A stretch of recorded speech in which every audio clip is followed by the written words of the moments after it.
चलिए स्टार्ट करते हैं next chapter study of ammonia.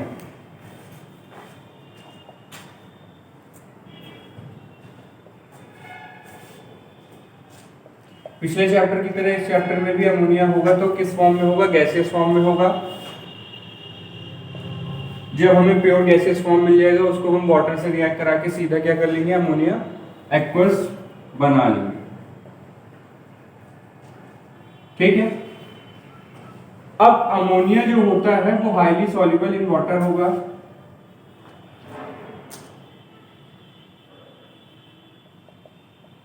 ठीक है, तो हमें वाटर के साथ सॉल्युबिलिटी में कोई दिक्कत नहीं आने वाली है। अब इसके अमोनिया के बारे में बात कर लेते हैं। तो अमोनिया का फॉर्मूला होता है NH3। ठीक, NH3 का कंपाउंड है। उसकी बॉन्डिंग की बात कर लें या स्ट्रक्चर की बात कर लें तो नाइट्रोजन का आउटर मोस्ट में इलेक्ट्रॉन कितने होते हैं? 5 होते हैं। ठीक,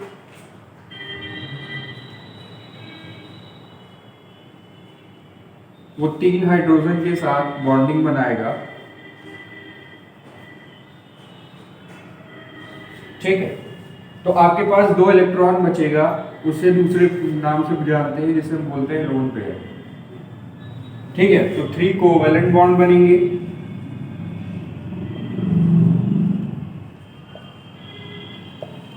कोवैलेंट बॉन्ड बनेंगे, एक लोन पेयर बचेगा। ठीक, हाइब्रिडाइजेशन स्ट्रक्चर की बात करें जो ज्यादातर पूछा जाता है तो वो किस तरीके का होगा?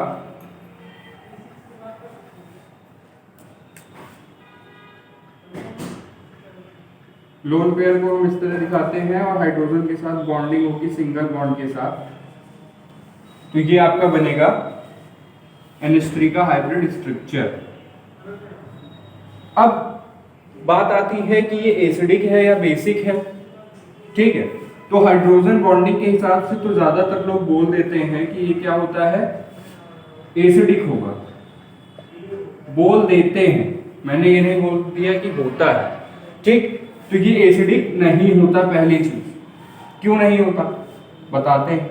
देख के तो यही लगेगा कि H positive H positive H positive, 3 H positive है तो इसके पास क्या होगा? एसिडिक कैरेक्टर होगा। H पॉजिटिव ये लूज करेगा, लेकिन ऐसा होता नहीं है। क्यों नहीं होता? ये आपका जो लोन पेयर है इसके हिसाब से क्या होता है? ये बेसिक नेचर का होता है। ठीक है, ये पता कहां से चला? इसको डिफाइन किया लुइस ने। उनका कहना था जिस स्पीशीज या कंपाउंड के पास इलेक्ट्रॉन की कमी होगी उसे हम एसिड बोलेंगे, यानी कि इलेक्ट्रॉन डेफिशिएंट को बोलेंगे हम एसिड। ठीक, नॉर्मल एसिड नहीं बोलेंगे, हम उसे बोलते हैं लुइस एसिड। और जिसके पास इलेक्ट्रॉन की एक्सेस होगी उसे हम बोलेंगे लुइस बेस। ठीक, तो ये आपको क्या कहलाएगा? Lewis base. तो किस हिसाब से ये बेसिक कैरेक्टर कहलाता है वो पता होना चाहिए। वो आया कहां से ये भी पता होना चाहिए। अब इसकी अकरेंस की बात कर लें तो अकरेंस में क्या होगा?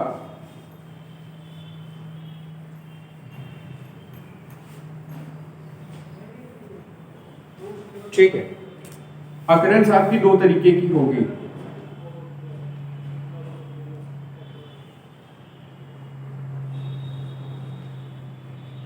अकरेंस आपकी 2 तरीके की होगी। पहली फ्री स्टेट की, दूसरी होगी कंबाइंड स्टेट की।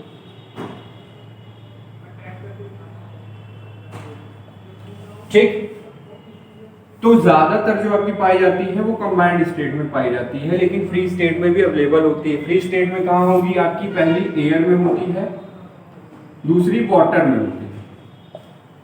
ठीक, अब कंबाइंड स्टेट में क्या पाए जाते हैं? इसके क्लोराइड पाए जाते हैं।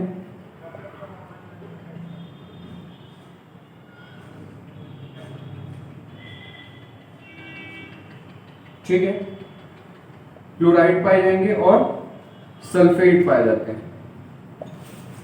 तो ये आपके हो गई कम अकरेंस की बात फ्री स्टेट और कंबाइंड स्टेट में। अब इसकी कुछ फिजिकल प्रॉपर्टी के बारे में बात कर लें। तो फिजिकल प्रॉपर्टी में क्या होगा,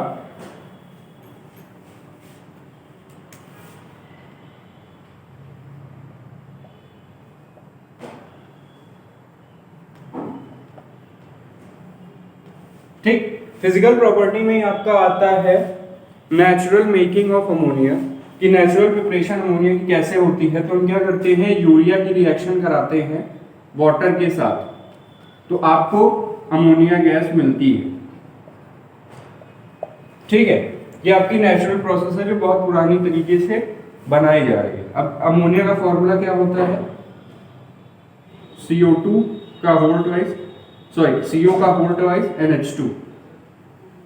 ठीक है, तो अगर इसकी स्ट्रक्चर को एक्सपैंड करेंगे तो आपको क्या मिलेगा, NH2 CO NH2। ठीक, इसके साथ हम वाटर की रिएक्शन कराएंगे तो आपको क्या मिल रहा होगा,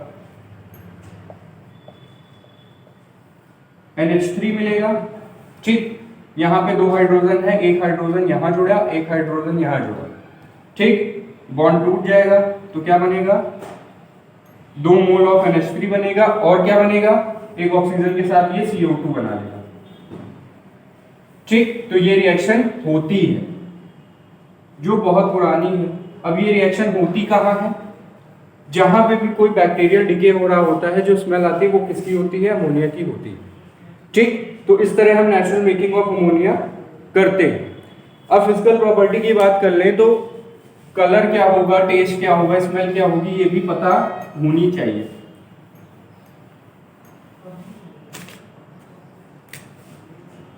ठीक, तो कलर कैसा होता है, इसका कोई कलर नहीं होगा। स्मेल कैसी होगी, जो क्लोरीन की होती है, pungent and smoking, sorry choking. ठीक, पंजेंट एंड चोकिंग। टेस्ट कैसा होता है, बिटर टेस्ट होता है। ठीक, तो ये हो गई आपकी पूरी बात फिजिकल प्रॉपर्टी तक। अब चलते हैं केमिकल प्रिपरेशन की तरफ कि कैसे केमिकली हम अमोनिया को बनाएंगे। तो अब है हेडिंग प्रिपरेशन ऑफ अमोनिया।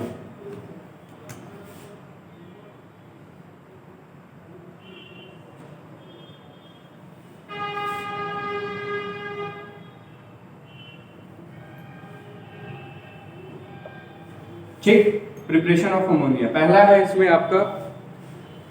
अब अमोनियम सॉल्ट को हम एल्कली के साथ हीट करेंगे।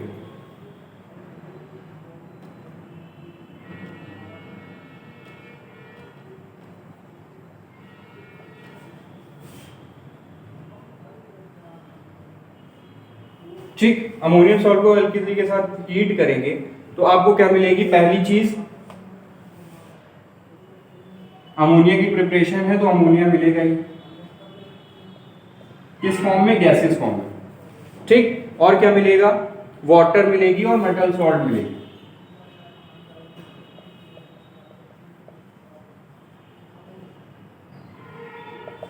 ठीक, पहला एग्जांपल ले लें तो आपका आएगा NH4Cl, एल्कली में हम पहला लेंगे COOH2। ठीक, इसका दूसरा नाम है कॉस्टिक सोडा। ठीक है, डबल डिस्प्लेसमेंट रिएक्शन होगी तो Ca किसके साथ जाएगा, क्लोरीन के साथ जाएगा, तो बनेगा पहला आपका CaCl2।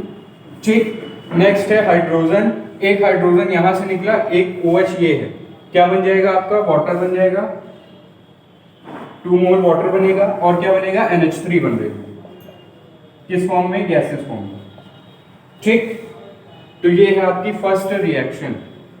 हाँ, ये जो आपका NH4Cl है, इसको हम KOH या फिर कोई भी KOH हो गया या फिर कोई और हाइड्रोक्साइड के साथ इसलिए रिएक्ट नहीं कराएंगे क्योंकि ये सब क्या होते हैं, डेलिक्वेसेंट सब्सटेंस होंगे। ठीक, डेलिक्वेसेंट सब्सटेंस क्या होगा, जो एनवायरनमेंट से मॉइस्चर एब्जॉर्ब कर लेते हैं। ठीक, तो चाहे वो NaOH हो, यानी कोई भी हाइड्रोक्साइड कोई भी सिंपल हाइड्रोक्साइड जो होती है उसके साथ रिएक्शन नहीं कराएंगे, तो ना KOH के साथ होगा ना NaOH के साथ होगा। ये क्या करेंगे, मॉइस्चर एब्जॉर्ब करके ये अपना हाइड्रेटेड फॉर्म बना लेंगे, जिससे हम रिएक्शन नहीं करा पाएंगे इनके साथ। ठीक, तो NH4Cl की रिएक्शन केवल किसके साथ होती है, CaOH के साथ ही होगी। ठीक, नेक्स्ट रिएक्शन देखें तो आपको मिलेगा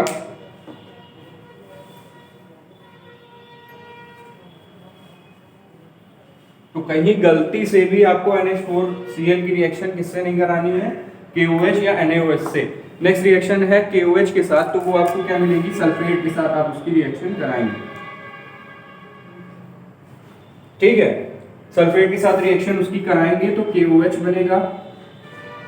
ठीक है, रिएक्शन करा लेंगे तो क्या बनेगा,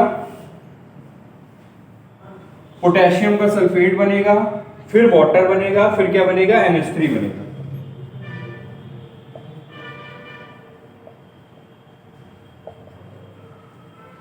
ठीक है, कुल मिला के क्या हो रही है, डबल डिस्प्लेसमेंट। ये क्या मिलेगा आपको, K प्लस, ये मिलेगा आपको OH माइनस, ये आपको मिलेगा NH4 प्लस,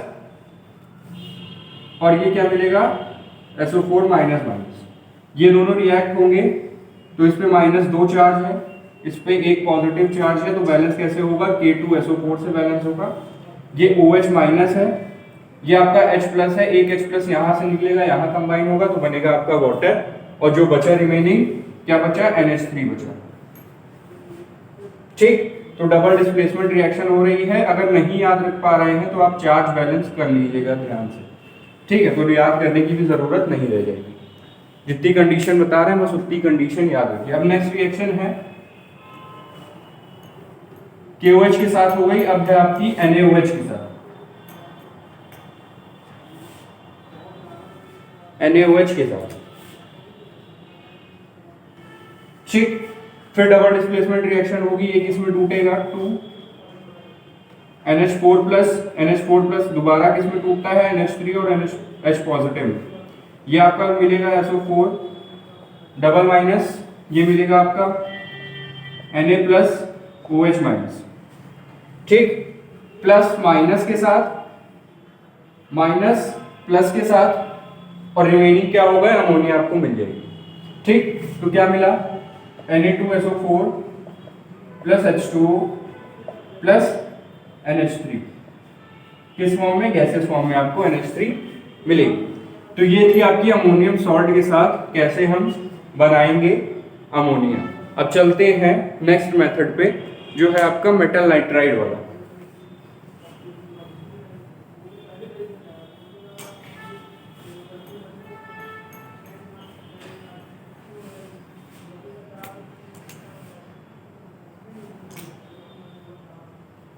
मेटल नाइट्राइड की रिएक्शन किससे कराएंगे हम, वाटर के साथ कराएंगे। मेटल नाइट्राइड प्लस वाटर आपको मिलेगा, पहली चीज मेटल हाइड्रोक्साइड मिलेगा और अमोनिया गैस मिलेगी।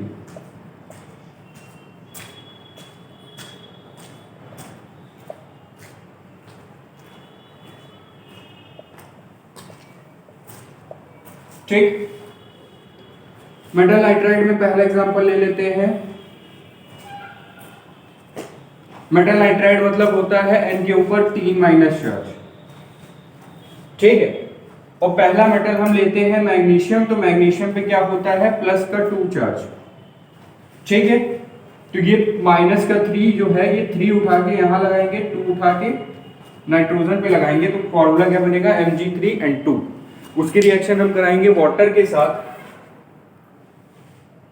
ठीक है, Mg3N2 वाटर के साथ रिएक्शन कराते हैं तो क्या बनेगा, पहली चीज मेटल हाइड्रोक्साइड, ये टूटेगा आपका OH माइनस और H प्लस में, ये आपका टूटेगा Mg पॉजिटिव में और N ट्राई निगेटिव। ठीक है, तो अब आपको बैलेंस करना है, ये माइनस का 1 और ये प्लस का 2। ठीक है, तो क्या फॉर्मूला बनेगा, MgOH का होल राइज। ठीक है, ये माइनस का 1 माइनस का 3 और ये प्लस का 1 क्या बनेगा, NH3 बनेगा। बैलेंस कर लें तो नाइट्रोजन कितना है, सॉरी मैग्नीशियम कितना है, इधर 3 है, इधर कितना है 1 है, तो इधर 3 से मल्टीप्लाई कर लें, मैग्नीशियम बैलेंस हो गया। नाइट्रोजन इधर कितना है 2 है, इधर कितना है 1 है, इसको 2 से मल्टीप्लाई कर लें। ठीक, इधर हाइड्रोजन कितना है 6 है, इधर कितना है 6 है इधर।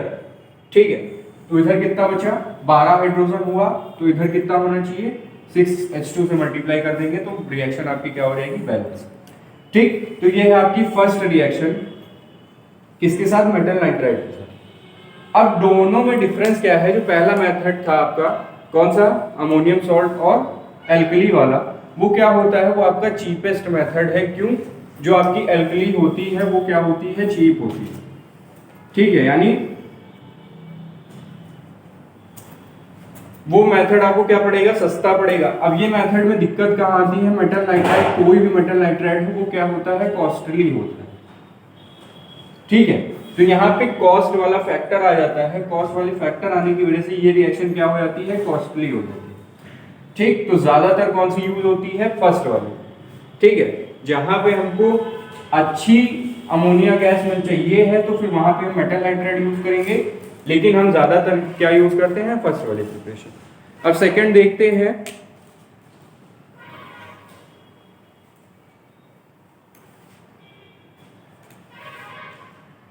सोडियम की नाइट्राइड की बात करें तो क्या बनेगा,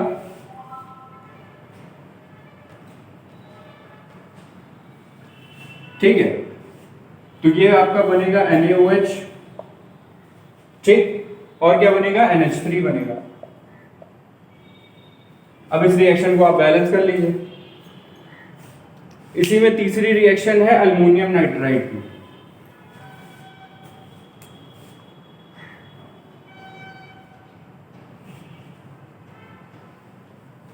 ठीक, ये प्लस का 3 और इधर OH कितना, माइनस का 1, बैलेंस करेंगे तो क्या बनेगा, AlOH3 प्लस NH3। ठीक है, तो ये है आपकी थर्ड रिएक्शन मेटल नाइट्राइड वाली। अब चलते हैं आगे कि असली में लैबोरेटरी प्रिपरेशन होती कैसे। ये तो रिएक्शन की बात हो गई, अब स्टेप बाय स्टेप समझेंगे कि कैसे हीटिंग करेंगे, क्या मिक्स करेंगे, कैसे आपकी अमोनिया निकलेगी। ठीक है, तो चलते हैं आगे।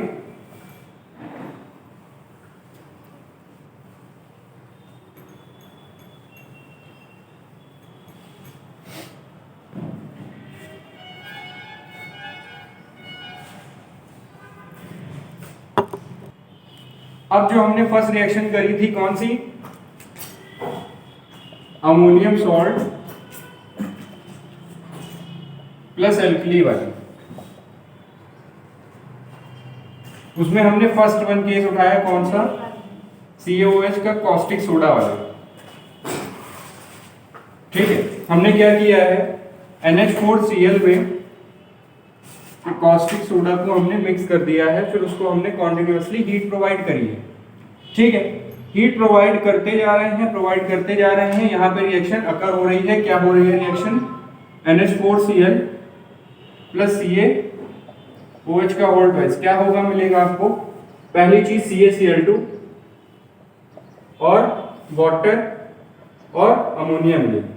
ठीक है, बैलेंस कर लीजिएगा, अभी कुछ मिनट पहले ही बैलेंस हो चुकी है। अब हीट होने के बाद आपको CaCl2 मिलेगा जो नीचे प्रेसिपिटेट की तरह बैठ जाएगा, इनसॉल्युबल होता है। दूसरा आपको मिलेगा वाटर, ठीक, और तीसरी मिलेगी आपको अमोनिया गैस।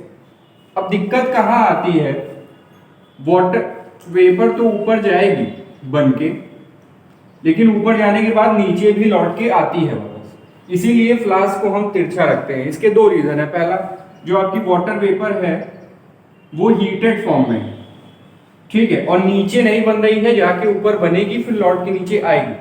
तो हीटेड वाटर वेपर जब आपकी फ्लास्क में गिरेगी तो फ्लास्क को डैमेज हो सकता है और रिएक्शन रुक सकती है। ठीक है, तो हम टिल्टेड में रखते हैं, किस लिए, वाटर वेपर क्या होती है ऊपर बन के जाती है और यहां से लेके यहां निकल जाती है। ठीक, और अमोनिया गैस क्या होती है, हम यहाँ से सक कर लेते हैं, जिससे अमोनिया की और वाटर की रिएक्शन नहीं हो पाती, वो एक्वस स्टेट में नहीं जा पाती है। ठीक, एक्वस स्टेट में जाने से हम रोक लेते हैं, उसको हम यहाँ से कलेक्ट कर लेते हैं, लेकिन कुछ अमाउंट ऑफ वाटर इसमें प्रेजेंट होता है, कुछ अमाउंट, क्योंकि यहाँ पे कुछ थोड़ी देर के लिए कांटेक्ट होगा तो कुछ अमाउंट ऑफ वाटर प्रेजेंट होगा। ठीक है, तो मैक्सिमम अमाउंट तो हमने रोक लिया है। अब जो कुछ रुका हुआ है उसको हम क्या करते हैं, यहाँ पे स्टोर करने के बाद यहाँ पे ड्राइंग एजेंट से ट्रीट कराते हैं। ठीक है, ड्राइंग एजेंट कौन सा, क्विकलाइन। और कोई क्यों नहीं लेंगे, वही पहले वाला रीजन, क्या होता है, रिएक्ट कर जाएगा। ठीक है, रिएक्ट करके वो आपका कुछ और बना देगा जो आपकी जरूरत का नहीं है। ठीक, तो इसलिए हम क्या लेंगे, कैल्शियम ऑक्साइड लेंगे, यानी क्विकलाइन। ठीक, वो क्या करेगा, आपका जो अमाउंट ऑफ वाटर प्रेजेंट है किसमें, अमोनिया एक्वस में, वो क्या करेगा, एब्जॉर्ब कर लेगा और आपकी प्योर NH3 गैस आप कहाँ कलेक्ट कर लेंगे, ऊपर। अब ये इन्वर्टेड फ्लास्क रखने का क्या रीजन है, तो NH3 जो होती है वो आपकी लाइट गैस होती है एज कंपेयर टू एयर। ठीक है, तो लाइट गैस को अगर हम ऐसे सिंपली कलेक्ट करेंगे तो नीचे आपकी क्या हो जाएगी, नीचे आपकी एयर होगी और ऊपर आपकी NH3 होगी।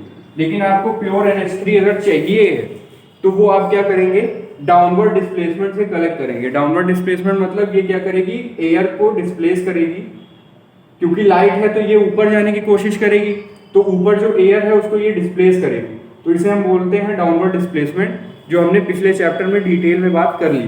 तो यहाँ पे आप डाउनवर्ड डिस्प्लेसमेंट से क्या कर लेंगे, प्योर अमोनिया गैस कलेक्ट कर लेंगे। ठीक है, तो ये हो गए आपके अमोनियम सॉल्ट प्लस एल्कली। अब देखते हैं कौन सा, मेटल नाइट्राइड प्लस वाटर वाला, तो उसमें ज्यादा डिफरेंस नहीं है, यहीं पे देख लेते हैं। ये क्या हो जाता है, फ्लास्क सीधा हो जाएगा,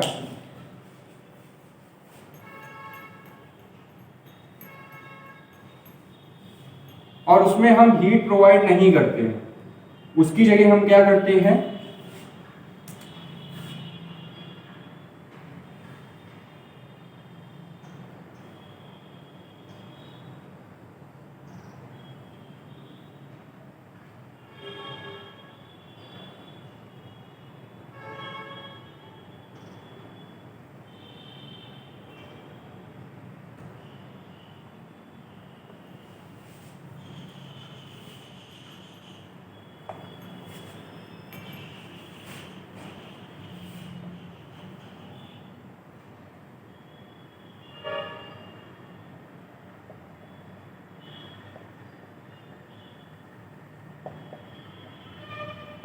आगे की रिएक्शन पूरी सेम है, बस स्टार्टिंग में क्या हो जाता है, हम हीट प्रोवाइड नहीं करेंगे, यहाँ पे हम लेंगे मेटल नाइट्राइड। ठीक है, इस केस में हमने लिया है Mg3N2। उसमें हम क्या करते हैं, ड्रॉप बाय ड्रॉप वाटर वो भी सिंपल वाटर नहीं, हम कौन सा ड्रॉप कराएंगे, हीटेड वाटर ड्रॉप कराएंगे, क्योंकि जो आपकी नाइट्राइड की रिएक्शन होती है वो हीटेड वाटर में होगी, कोल्ड वाटर में नहीं होगी। तो हम क्या करेंगे, वार्म वाटर क्या करेंगे, ड्रॉप बाय ड्रॉप इसमें मिक्स करेंगे, और मिक्स करने के बाद यहाँ पे कौन सी रिएक्शन होगी, वही जो वहां पे अभी देखी थी, कौन सी, क्या बनेगा, MgOH होल्ड वाइज, जिसे हम बोलते हैं मैग्नीशियम हाइड्रोक्साइड, और क्या बनेगा, NH3। ठीक है, अमोनिया गैस यहाँ से निकलेगी, कलेक्ट करेंगे, फिर वही बात आ जाएगी यहाँ पे, इसको फिर हम क्या करेंगे, ड्राई करेंगे, और वही पूरी रिएक्शन हो जाएगी। बस अंतर क्या है, स्टार्टिंग प्रोसीजर में। ठीक, उसमें हम क्या कर रहे थे, सॉल्यूशन बना के हीट कर रहे थे, यहाँ पे सीधा क्या करेंगे, हीटेड वाटर को ड्रॉप बाय ड्रॉप फॉल करेंगे। ठीक है, तो रीजन क्या हुआ हीटेड वाटर का, क्योंकि कोल्ड वाटर के साथ नाइट्राइड की रिएक्शन नहीं होती है, तो इसलिए हम क्या करेंगे, हीटेड वाटर के साथ इसकी रिएक्शन कराएंगे। अब चलते हैं आगे नेक्स्ट अमोनिया प्रिपरेशन पे, जो है आपकी हेबर्स प्रोसेस।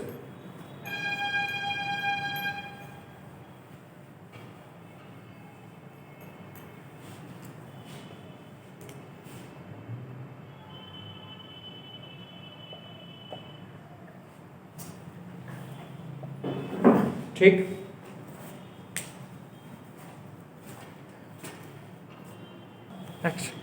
अब हेबर्स प्रोसेस की बात करें तो हेबर्स प्रोसेस में क्या करते हैं, नाइट्रोजन और हाइड्रोजन को सीधा हम रिएक्ट करवाते हैं। पहली चीज नाइट्रोजन आपको मिलेगी कहां से, तो नाइट्रोजन आपको मिलती है फ्रैक्शनल डिस्टिलेशन ऑफ एयर से। ठीक है, फ्रैक्शनल डिस्टिलेशन हमने डिटेल में पढ़ लिया था पिछले साल। अब हाइड्रोजन कहां से मिलेगी, आपको सीधा लिखना है बॉश प्रोसेस से। ठीक, अब रिएक्शन होगी कैसे, तो आपको मिलाना है N2 + H2। ठीक है, लेकिन ये रिएक्शन जो होती है वो रिवर्सिबल होगी। ठीक है, क्या बनेगा 2NH3। अब हाइड्रोजन यहाँ 6 है, यहाँ पे 2 है, यहाँ पे 3 से मल्टीप्लाई कर देंगे। ठीक, तो ये आपकी रिएक्शन हो रही होगी जो कि रिवर्सिबल होती है। ठीक, वो कंप्रेसर में जाएगी, कंप्रेसर से कैटालिटिक प्रमोटर में जाएगी। कैटालिटिक प्रमोटर क्या होगा, कैटालिटिक प्रमोटर होता है कैटलिस्ट प्लस प्रमोटर। अब यहाँ पे हम यूज तो बहुत सारे करते हैं, लेकिन जो इजीली मिलता है और इजीली रिएक्शन में कैटलिस्ट का काम क्या होता है, फॉरवर्ड और बैकवर्ड दोनों रेट को इंक्रीज या डिक्रीज करना। लेकिन हमारी रिक्वायरमेंट क्या है, हमें फॉरवर्ड वाला ज्यादा चाहिए। ठीक, अगर यहाँ बात करें तो ये आपका 1 मोल है, ये आपका 3 मोल है, तो इस तरफ है आपके 4 मोल और इधर है आपके 2 मोल। ठीक है, तो यहाँ ज्यादा है, यहाँ कम, यानी हमें प्रोडक्ट आपको कम मिल रहा होगा। तो हमारा डिजायर क्या रहता है, प्रोडक्ट को बढ़ाना। तो प्रोडक्ट को कैसे बढ़ाएंगे, कैटलिस्ट यूज करके, जिससे रेट ऑफ रिएक्शन इंक्रीज होगी, ये भी क्या होने लगेगा, इंक्रीज होने लगेगा। तो कैटलिस्ट हम कौन से यूज करते हैं,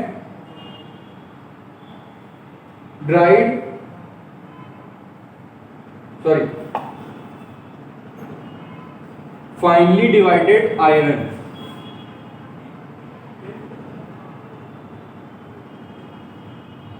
ठीक है, फाइनली डिवाइडेड आयरन यूज करेंगे यहाँ पे कैटलिस्ट। लेकिन कैटलिस्ट की प्रॉपर्टी को कौन इंक्रीज करता है, प्रमोटर इंक्रीज करता है।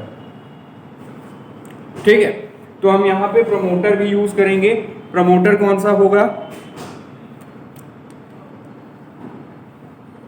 प्रमोटर होगा यहाँ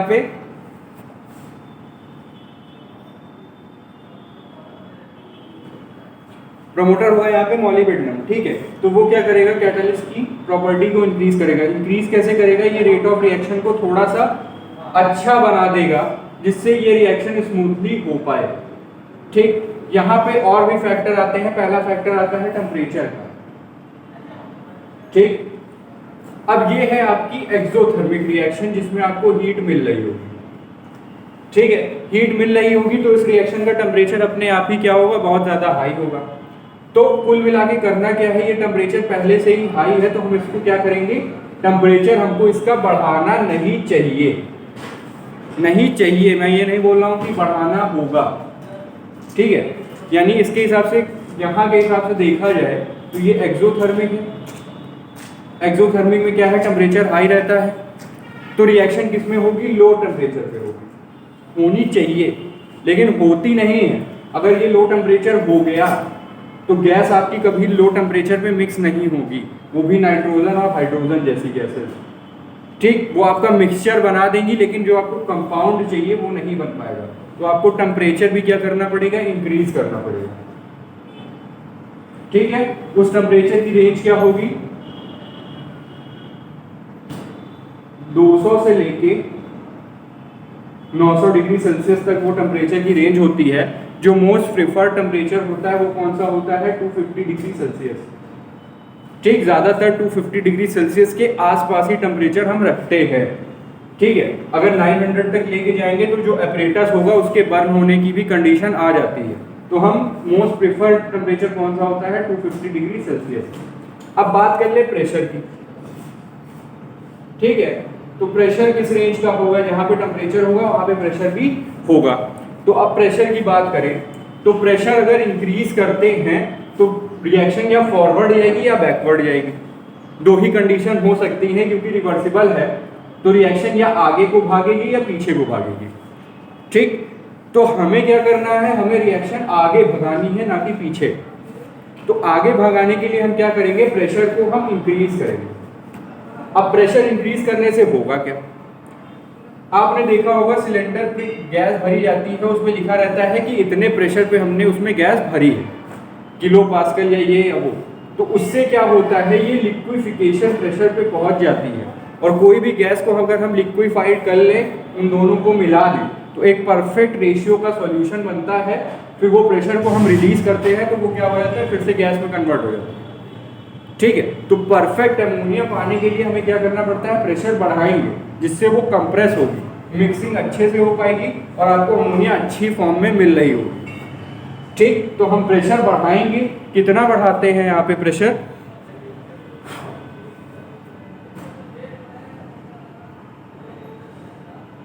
टू 200 APM से 900 APM को।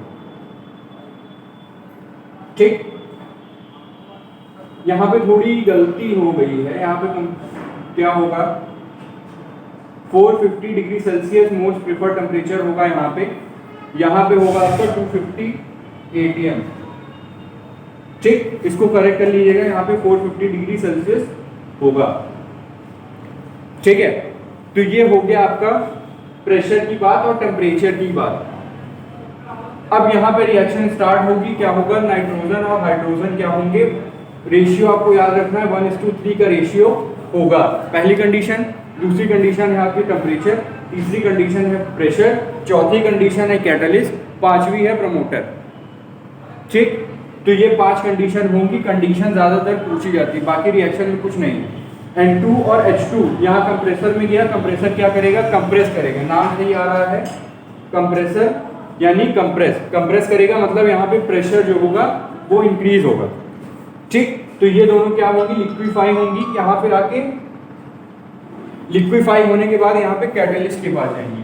कैटलिस्ट वाले में क्या होगा, आपकी रिएक्शन होगी, NH3 फॉर्म होगी। NH3 फॉर्म होने के बाद वो किस में जाएगी, कंडेंसर में जाएगी। ठीक, कंडेंसर में जाने से क्या होगा, प्रेशर धीरे से रिलीज होगा, वो लिक्विफाई अमोनिया में आपको मिलेगी, लेकिन आपको लिक्विफाई में नहीं चाहिए, आपको एयर में चाहिए। तो ये क्या करेंगी, फिर से कंप्रेसर में पास करेंगी, कंप्रेसर में पास होने से क्या होगा, आपका एयर के फॉर्म में आपको मिल जाएगी, एयर मतलब गैसियस फॉर्म में आपको NH3 मिलेगी। तो ये थी आपकी हेबर्स प्रोसेस, आपको इसमें याद रखना है ये कैसे प्रोसेस हो रही है, पहली चीज। दूसरी चीज आपको याद रखना है ये पांचों कंडीशंस। अब चलते हैं आगे, जो आपने यहाँ पे नाइट्रोजन और हाइड्रोजन रिएक्ट कराई है, ये पूरी रिएक्ट नहीं होती है। ठीक, उसको भी याद रखना है कि अगर आप 100 ग्राम और ये 300 ग्राम ले रहे हैं, तो आपको मिलती कितनी है, इसकी 50% अमोनिया गैस मिलती है, बाकी क्या रहती है, N2 और H2 अनरिएक्टेड रहती है। तो अनरिएक्टेड को हम फिर क्या करते हैं, कंप्रेसर से पास करके फिर से हम यहाँ पे कैटालिटिक प्रोमोटर से यहाँ पे ऐड कर देंगे। ठीक है, तो यहाँ पे वेस्टेज के चांस ज़्यादा रहते हैं, तो उसको रिमूव करने के लिए हम क्या करते हैं, कंप्रेसर को कनेक्ट कर देते हैं कैटालिटिक प्रोमोटर में। ठीक, कंप्रेसर एक काम तो कर रहा है कि आपको NH3 गैसेस फॉर्म में दे रहा है, दूसरा क्या कर रहा है, नाइट्रोजन हाइड्रोजन को फिर से ये कंप्रेस करके कैटालिटिक प्रोमोटर में भेज देगा। ठीक, कहीं कहीं होता है कैटालिटिक प्रोमोटर पे ना भेज के सीधा ये कंप्रेसर में भेज देते हैं, तो डायग्राम को आपको याद रखना है, फिर वो कंडेंसर से ना जुड़ के, कंप्रेसर से ना जुड़ के वो कंडेंसर से जुड़ा होता है। ठीक, तो फिगर यहाँ से यहाँ भी हो सकता है और यहाँ से यहाँ भी हो सकता है, बस आपको वर्किंग याद रखनी है कि इनकी वर्किंग क्या होगी। तो आज के लिए इतना ही रखते हैं हेबर्स प्रोसेस, अगले में देखेंगे प्रॉपर्टीज। Thank you.